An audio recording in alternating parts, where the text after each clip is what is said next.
Hi everybody, JJ with Experience with My Dog, and I've got Bowie, right? Bowie? Good girl, good girl. Okay. Oh yes, you're interested about that, huh? What is that? What is that? That's the Felcana Go. So we're actually going to be giving you guys a little bit of a kind of a hands-on impression and insights into this guy. This is a brand new activity tracker for your dog for 2019. So we're going to go ahead and give you my initial kind of impressions and thoughts and how it stacks up against the fitbark 2 as well as the Whistle 3, and whether or not this might be the right choice for you if you're interested in getting an activity tracker for your dog. So what essentially is the Felcana Go? Well, it's an activity tracker. If you're not familiar with activity trackers for dogs, they're pretty much just like activity trackers for people. If you're familiar with something like a Fitbit or any number of the other different types of items that are out there, like an iWatch that track, your steps and your movement for people, this is the same type of concept essentially for your dog. Now, why might you want to do that? Well, there's a lot of reasons. A lot of people actually think their dogs are very active when they're not in their homes, and actually in the most cases, you'll actually find your dog is probably just going to be laying or sleeping. Also, a lot of people actually overfeed their dogs in relation to the amount of physical activity they get, and it's really hard to know kind of how much your dog is really, let's say, moving when you take them on a walk, or when you play fetch, or when you're playing tug of war with them, or you take them to the dog park and they're playing with other dogs. You might kind of get a sense of how much activity they're getting, but you don't really know concretely. Having an activity tracker, and I can definitely tell you, having it on all three of my dogs really helps you to have a clear, consistent sense of how much activity your dog is getting and how that correlates to the amount of calories that they're burning, so that you can go ahead and optimally make sure to feed a right balance so that your dog isn't getting more food than essentially the amount of activity that they're getting. This helps to, of course, keep them ultimately healthier and have a much better quality of life, and also allows you to really, I think, gauge how you engage with your dog and the experiences you have with your dog in a far more kind of consistent and fun fashion, because it might mean, hey, let's go ahead and take them on a walk, let's go ahead and take them on a run, let's go ahead and play with them, because you kind of can know that you're trying to hit these targets, easily and effectively, and you can consistently look at this information through, an app on your phone or your tablet or whatever it might be. So that's kind of really what this guy is all about. So how does this kind of compare to the current crop? Well, really, I'd say the leaders out there in the marketplace are probably going to be the fitbark series of trackers. They now have their second generation unit that's on the market, and there's also the Whistle, which is now in its third generation. Both those are fairly similar, although the Whistle does integrate GPS, although I definitely say the accuracy and the consistency of that GPS experience is definitely not that great, but it does kind of give you a rough barometer, I think, of location. Now, this unit focuses really, I'd say, on quality analytics and information for health tracking purposes. And that's kind of really their claim to fame, is that they're saying that this is clinical grade data.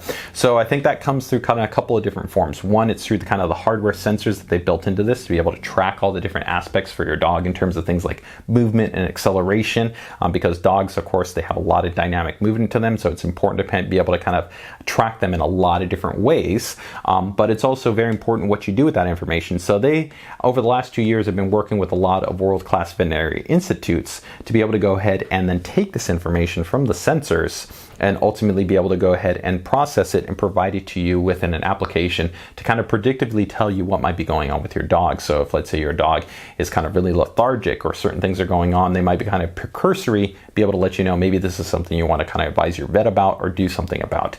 And they have a longer term vision, which is not yet ready within the initial application, that they essentially are communicating that you're going to have the ability to essentially have your veterinarian have access to this information within the mobile app, and maybe even have access to kind of a larger database where you can get kind of additional insights and recommendations on how to manage maybe, let's say, these notifications you're getting if essentially the app and the Felcana Go itself kind of report something that you might want to be concerned about in terms of your dog's kind of activity or overall health. So that's what they kind of mean by that. Now, in terms of the unit itself, this is the Helix. It's ultra lightweight. It's 8 grams. It's really, really, really impressive. So it's very similar to the fitbark 2 in that regard. I think the construction, the fit and finish is actually quite a bit better, though it seems quite a bit tougher in that regard. So 8 grams, I think, works great because this will work really for every type of a breed, even kind of, I think, small breed dogs, medium and large breed. It's very, very easy and very lightweight. It'll fit on collars. Beyond that, this is going to be waterproof, which is great if you're into water sports or your dog kind of gets into things all over the place and water is going to be in play. It's also really great that if you're going to still be walking your dog, whether it's going to be kind of sprinkling or raining, you don't have to worry about it. It's going to be good to go. It's got an integrated LED light, which is nice for the nighttime if you just want to have some visibility for your dog in terms of kind of walking around, that somebody can see your dog, even if they can't see the dog, quote unquote, especially for, let's say, like a dog like I've got, like Ultron, who's predominantly black. You really want to have some type of light, or you want to have something on him so that he's visible in the nighttime. That's pretty cool. The construction, they quote unquote say is bite proof. I definitely think that, you know, with a medium to large breed dog, they could definitely get through this, but it definitely does feel quite tough. I can definitely tell you, you know, I'm 6'2", over 200 pounds. I can put a lot of torque on this and it's not flexing, it's not moving. I'm quite impressed by that. So I do think that it's actually very well constructed. It's got good amount of fit and finish to it in that regard. So I think pretty impressive in that respect. Now, in terms of how this actually mounts to your dog collar, pretty straightforward. They include a little piece of Velcro.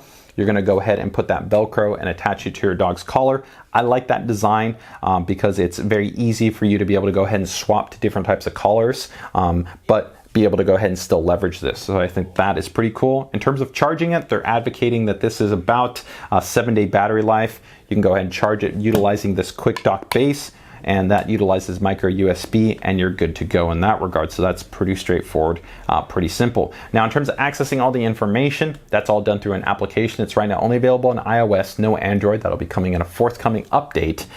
Beyond that, in terms of the actual information that you can immediately get right now within the application, you get light activity, medium activity, and then a high level of activity. And then they isolate, let's say, rest. And rest, I'd say, is kind of similar to sleep, but it's not sleep because, of course, you can't track the dog's heart rate. You can't really know that they're in a sleep state, but you can know that they're resting.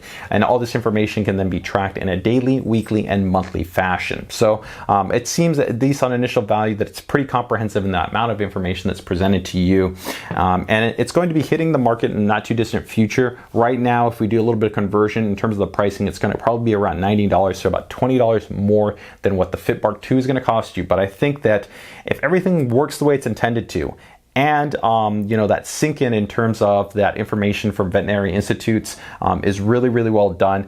And they also really hit the nail on the head with an upcoming, essentially, add-on item that is not yet available called their beacons. Then I definitely think the value prop is going to be quite strong. To give you a little bit of insight of the way these beacons work, essentially, you'll be able to go ahead and place these in different items in your house. So let's say like a water bowl, or maybe the dog's crate, and essentially it will always essentially be able to trigger essentially a point of activity when it essentially is making contact with those areas. So essentially it could let you know kind of when your dog is drinking too much water, or if it's not drinking enough water, or if it keeps spending time in its crate.